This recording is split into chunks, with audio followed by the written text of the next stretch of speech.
Juana Martínez fue tajante en su columna de Sin embargo, el gobierno de Enrique Peña Nieto debe ser acusado ante la Corte Penal Internacional de La Haya por crímenes de Estado.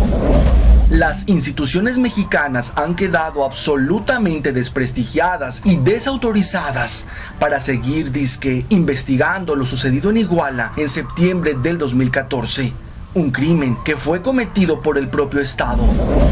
El gobierno peñista no solamente no colaboró con el trabajo del grupo interdisciplinario de expertos GIEI, sino que torpedeó su trabajo, manipuló las pruebas, tergiversó los hechos, protegió al ejército, torturó a los detenidos, extravió documentos, omitió y escondió información, sembró evidencia y presentó peritajes con escasa cientificidad para sostener por sobre todas las cosas la llamada verdad histórica.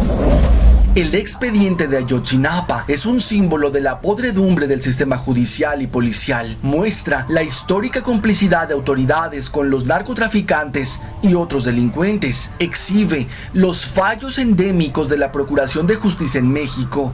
También la inoperancia de las instituciones para otorgarles acceso a la justicia y la reparación a las víctimas y sus familiares. Pero de ninguna forma podíamos esperar algo distinto.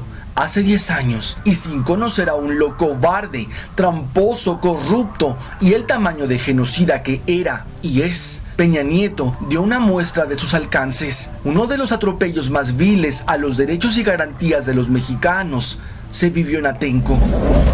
Desde aquel impune evento, las complicidades estaban a la vista. Los medios que satanizaron a los pobladores víctimas de la represión, los prianistas que también solaparon al títere de los actos pueriles sobre aquellos que clamaban legítimamente respetar sus tierras y una población distraída, confundida y aturdida, que terminó aceptando las verdades históricas que, ayer como hoy, los genocidas en el poder imponen para ocultar sus crímenes.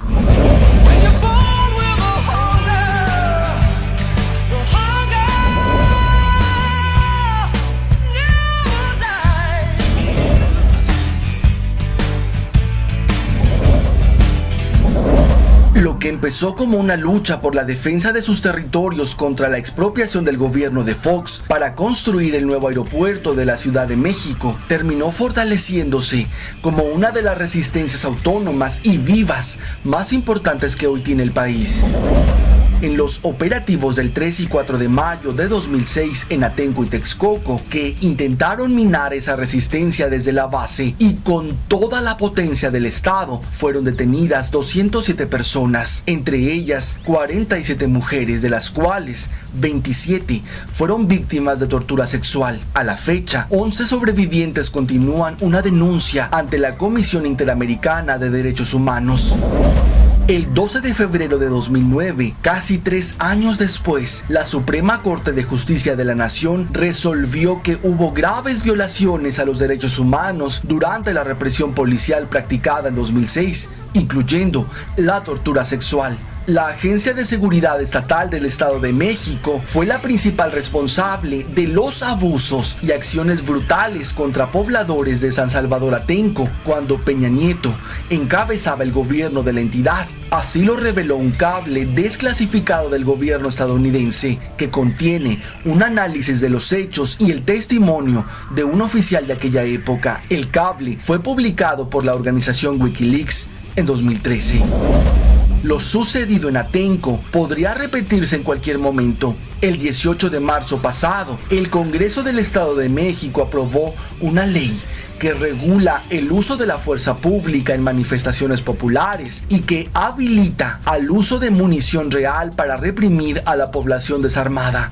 También habilita el uso de dispositivos que dan descargas eléctricas, inmovilizadores o candados de mano, así como sustancias irritantes en aerosol, a la vez que deja a criterio de la fuerza represiva actuante en qué momento debe desplegarse este nuevo régimen de excepción. Entonces, no debe sorprendernos lo que Peña Nieto es capaz de hacer. Al fin de cuentas, en su condición de títere, solo recibe órdenes. Pero al usurpar el cargo de presidente de la República, toda la responsabilidad recae sobre él y debe pagar. Enfática, Sanjuana Martínez señaló que Tomás Herón, titular de la Agencia de Investigación Criminal, es un sembrador de pruebas. Lo que hizo es un delito. Y no solo debe renunciar, sino también ser enjuiciado por sembrar pruebas en el río San Juan. El video donde aparece con una bolsa es una prueba contundente. Visita tan sospechosa que las autoridades decidieron convenientemente no incluirla en el expediente. El caso Ayotzinapa se queda con grandes huecos. Por eso, los expertos solicitaron al subprocurador de Derechos Humanos, Prevención del Delito y Servicio a la Comunidad, Ever Omar Betanzos Torres, la imperiosa necesidad de continuar con la indagatoria. Urgen también que realice las entrevistas a policías del municipio de Huitzuco y particularmente a los elementos de la Policía Federal. Las 20 recomendaciones del GIEI son claras y contundentes y urgen al gobierno investigar como el móvil de la agresión a los estudiantes, el transporte de estupefacientes en camiones de Guerrero. Pero, ¿qué posibilidades tienen de ser atendidas debidamente y con absoluta pulcritud las recomendaciones del GIEI a un gobierno que nos ha demostrado no estar interesado en aclarar la desaparición forzada de los 43 de Ayotzinapa por la implicación directa de las fuerzas de seguridad del Estado, incluido el Ejército? De las autoridades mexicanas ya no podemos esperar nada. El gobierno de Peña Nieto nos ha dejado claro que es cómplice del crimen de Estado de Ayotzinapa. Por tanto, es imposible que sea juez y parte en la búsqueda de justicia. La siguiente meta es buscar justicia en instancias internacionales como la Corte Penal Internacional. Hay 3 formas de hacerlo: a solicitud del Estado, pero tomando en cuenta el historial negro del Estado mexicano en crímenes de Estado, nunca lo hará. La segunda forma para activar la jurisdicción es a través de la ONU, algo ciertamente improbable porque conocemos la tibieza con la que actúa esta institución en crímenes de Estado y seguramente nos enfrentaría a Enrique Peña Nieto. La tercera posibilidad para accionar la jurisdicción es la más adecuada en este caso. Se trata de una facultad de oficio del fiscal de la Corte Penal Internacional para iniciar investigaciones en donde cualquier organización no gubernamental o bien otras fuentes fidedignas pueden solicitar oficialmente la apertura de una investigación sobre el caso Ayotzinapa.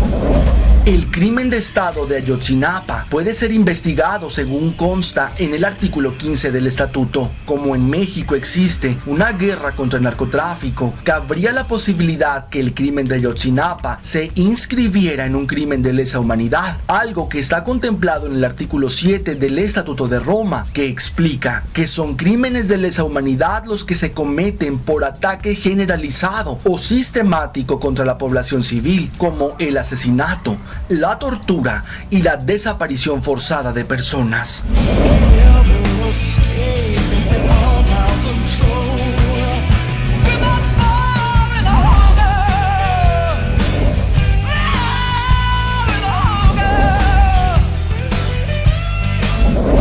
Solo la Corte Penal Internacional podría juzgar a los autores materiales e intelectuales del crimen de Ayotzinapa y a los mayores responsables de acuerdo al estatuto como funcionarios de mayor nivel en la estructura del Estado, quienes gozan de mayor nivel de impunidad debido a que es el mismo aparato de justicia quien lo protege y los tribunales no gozan de la independencia indispensable para hacerlo.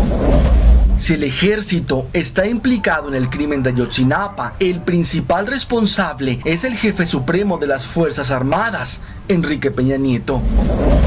La Corte Penal Internacional podría entonces investigar a Peña Nieto, a Salvador Cienfuegos, secretario de la Defensa, a Enrique Francisco Galindo, comisionado de la Policía Federal, al ex procurador Jesús Murillo Caram, a la actual procuradora Arely Gómez y una larga lista de funcionarios y políticos cómplices en el peor crimen de lesa humanidad que haya ocurrido en México en los últimos años, Ayotzinapa. Apúntalo Sanjuana Martínez. Y si bien es cierto que lo sucedido en Iguala es solo uno de la infinidad de casos desde la guerra sucia en Guerrero en los 70 y hasta la fabricada guerra contra el narcotráfico en nuestros días, Tenemos la obligación de dejar el letargo, salir de nuestra condición de víctimas inmóviles y empezar a buscar formas de parar las constantes masacres perpetradas por gobiernos prianistas en favor de los intereses del nuevo orden mundial. De quedarnos petrificados, siendo cómplices pasivos de nuestros verdugos, a por lo menos intentarlo todo haría seguramente una gran diferencia, misma que podría significar no resignarnos a que un día estos miserables genocidas terminen por esclavizarnos más, o peor aún, exterminarnos cuando les estorbemos demasiado. My heart is run on empty since I heard